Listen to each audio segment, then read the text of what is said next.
Perang Ukraina apakah akan membawa kita ke arah perang dunia?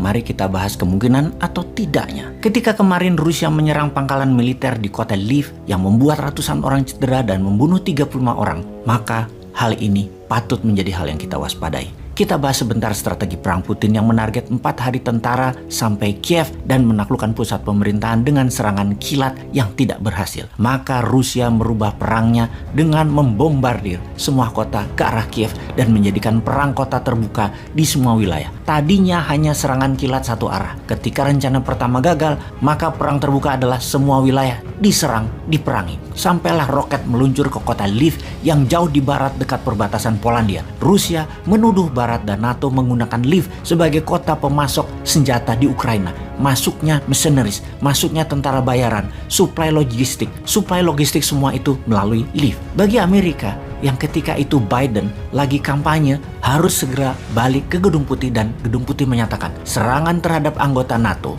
karena Polandia adalah anggota NATO, akan menjadi dijawab serius dengan perang. Polandia akan menjadi ground base persenjataan dan pasukan. Saat ini di Polandia sudah kedatangan lebih 10.000 tentara, di mana 4.000 tentara itu dideploy oleh Amerika. Terlihat intensitas kegiatan militer meningkat tajam masuk dan keluar Polandia. Dan inilah hal yang ditunggu-tunggu, akankah perang dunia ketiga itu terjadi? Kemarin Swedia juga menuduh Rusia melewati wilayah udaranya. Ditambah lagi, 143 negara di PBB menentang agresi militer Rusia ke Ukraina. Kemudian Rusia mengancam balik semua negara yang menentangnya dan akan melakukan pembalasan. Ditambah lagi, lebih dari 1 juta warga mengungsi dari Ukraina, kebanyakan ke Polandia, yang lainnya ke Jerman, Rumania, Slovakia, Belarus. Ini merupakan jumlah terbesar perpindahan migrasi manusia melebihi Perang Dunia Kedua di awalnya. Jadi, kita harus mempelajari polanya dan patternnya. Setiap hari, perang semakin membesar, semakin meluas. Setiap hari, semakin banyak negara yang terlibat. Setidaknya di awalnya adalah menerima pengungsi yang diduga akan mencapai 3 juta manusia mengungsi dalam 3 minggu ke depan. Ini akan membuat negara-negara penerima pengungsi menjadi bermasalah di dalam negerinya. Dengan adanya ini semua, bisakah ini menjadi pemikiran kita akan terjadi Perang Dunia Ketiga? Di Afrika, banyak negara yang mengharap Perang Dunia Ketiga terjadi di Eropa karena akan membuat mereka, negara-negara Afrika, akan terbebas dari belenggu jajahan ekonomi Tiongkok dan Eropa yang akan membuat negara Afrika menjadi negara maju dalam waktu yang cepat. Sekali lagi, Afrika sangat memerlukan Perang Dunia Ketiga ini terjadi. Pakar geopolitik dunia bahkan sudah mengatakan kita saat ini sudah memasuki Perang Dunia Ketiga. Bahkan dalam pidato kenegaraannya 2 minggu yang lalu, Ratu Elizabeth sudah menyatakan kita ini Inggris tentunya, harus bersiap masuk dalam Perang Dunia Ketiga, di mana Ratu Elizabeth mengatakan ketika ayahnya di tahun 1938 menyatakan Inggris dalam keadaan berbahaya dan masuk ke dalam Perang Dunia Kedua, tidak pernah saya bayangkan di zaman modern ini. Saya harus juga mengatakan hal yang sama sekali lagi untuk Inggris.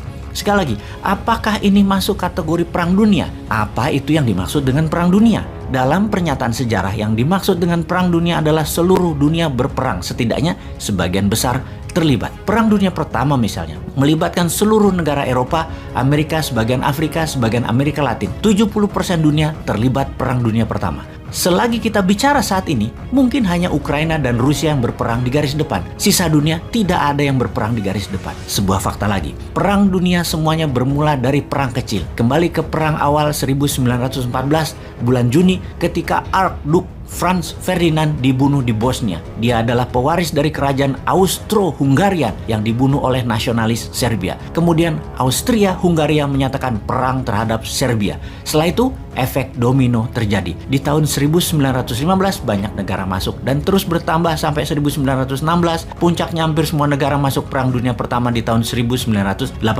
Amerika, Brazil misalnya, yang jauh di seberang lautan pun terlibat. Ini semua diawali dengan 2 negara perang dan 1 pembunuhan. Perang Dunia Kedua sekarang diawali Jerman menginvasi Polandia di 1 September 1939. 2 hari kemudian Inggris dan Prancis menyatakan perang terhadap Jerman. Efek domino terjadi dan seluruh dunia berperang. Setidaknya ada 50 juta manusia langsung atau tidak langsung meninggal akibat Perang Dunia Kedua. Sekali lagi, hal ini terjadi karena satu negara menginvasi negara lain di awalnya. Jadi perang dunia di awalnya tidak selalu masif, kecil, yang akhirnya menarik banyak negara terlibat. Perang Dunia Pertama diawali dari 2 negara menjadi USSR, Inggris, Prancis melawan Austria, Hungaria, Jerman, dan Italia. Perang Dunia Kedua aliansinya adalah Jerman, Italia, Jepang melawan Inggris, Perancis, USSR, Amerika. Sekarang yang kita lihat adalah dua negara berperang, Ukraina melawan Rusia. Kita melihat peta dunia dalam resolusi perang Ukraina,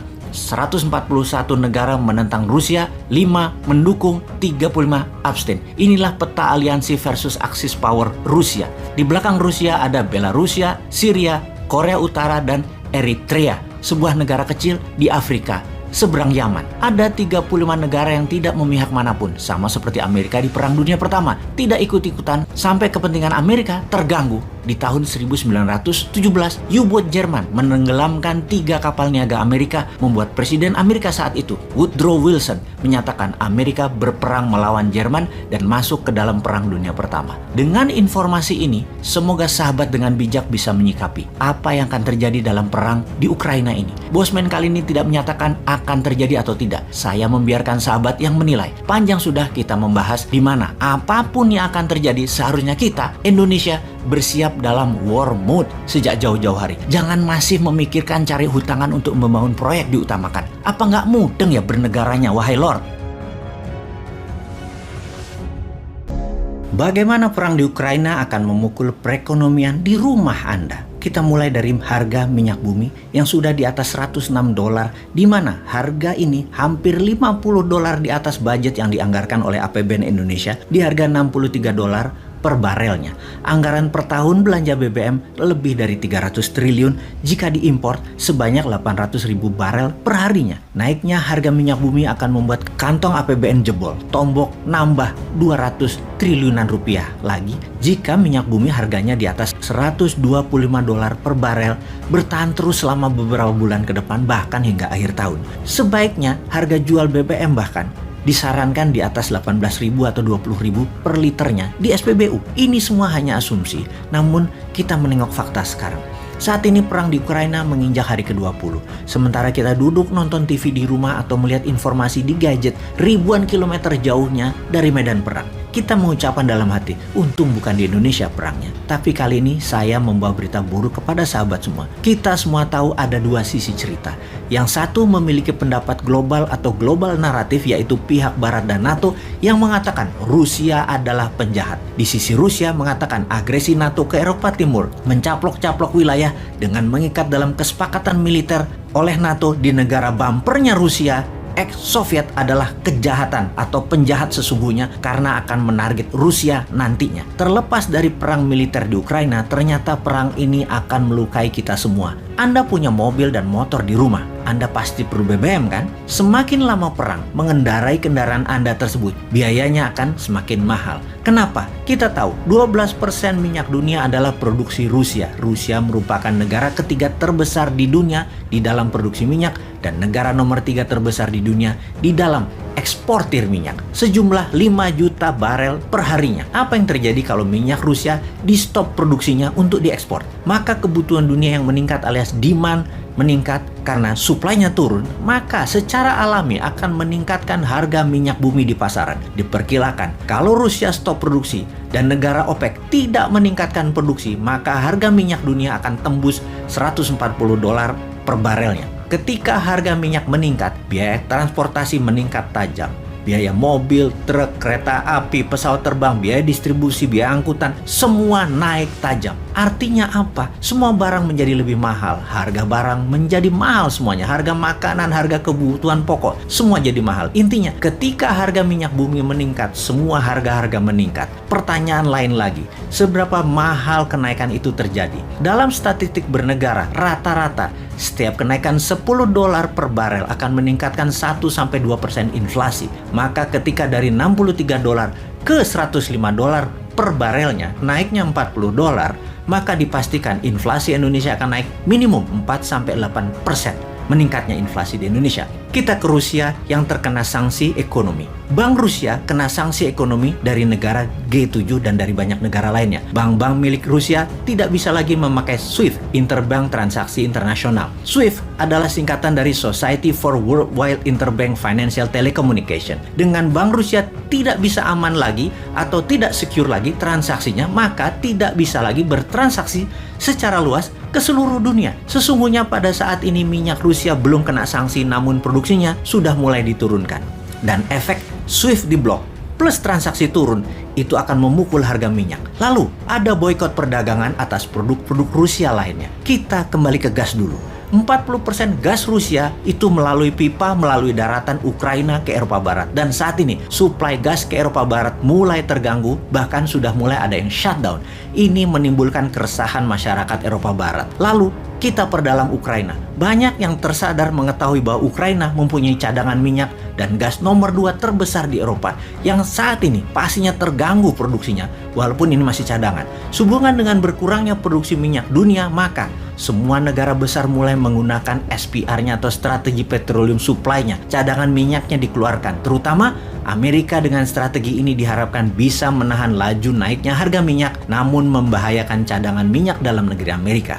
Apalagi yang paling ditakutkan oleh dunia selain kenaikan harga minyak bumi dan gas, juga mengganggu distribusi pengadaan oil and gas tersebut. Ya benar, food supply. Kita semua tahu Ukraina adalah pengekspor dan penyedia 50% sunflower oil atau minyak bunga matahari. Saat ini penjualannya nol, shutdown shippingnya.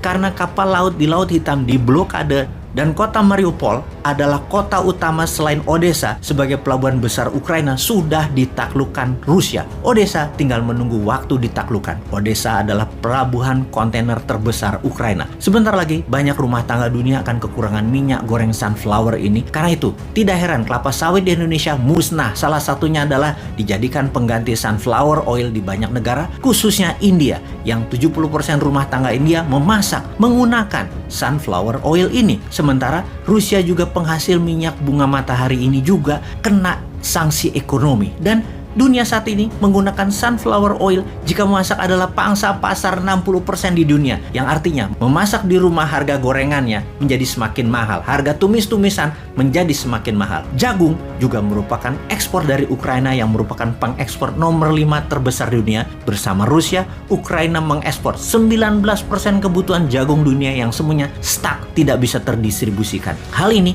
mempengaruhi pakan ternak, makanan ternak, sirup jagung, cornflake, dan macam-macam lagi kebutuhan turunannya. Kemana jagung Ukraina dan Rusia itu berlabuh? Terbesar ke Tiongkok. Satu lagi, gandum.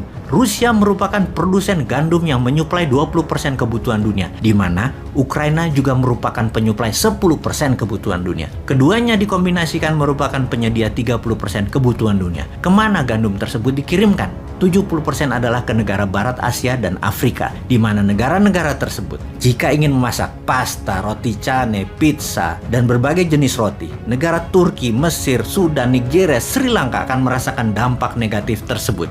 Teringat gandum Rusia yang kena musibah kering akibat terkena serangan harps. Walau serangan ini tidak diakui sebagai serangan perang cuaca, namun gagal panen gandum di Rusia pada tahun 2010 memicu Arab Spring 2010 dan 2011 yang menumbangkan banyak kepala negara di daerah Arab tersebut termasuk Mesir.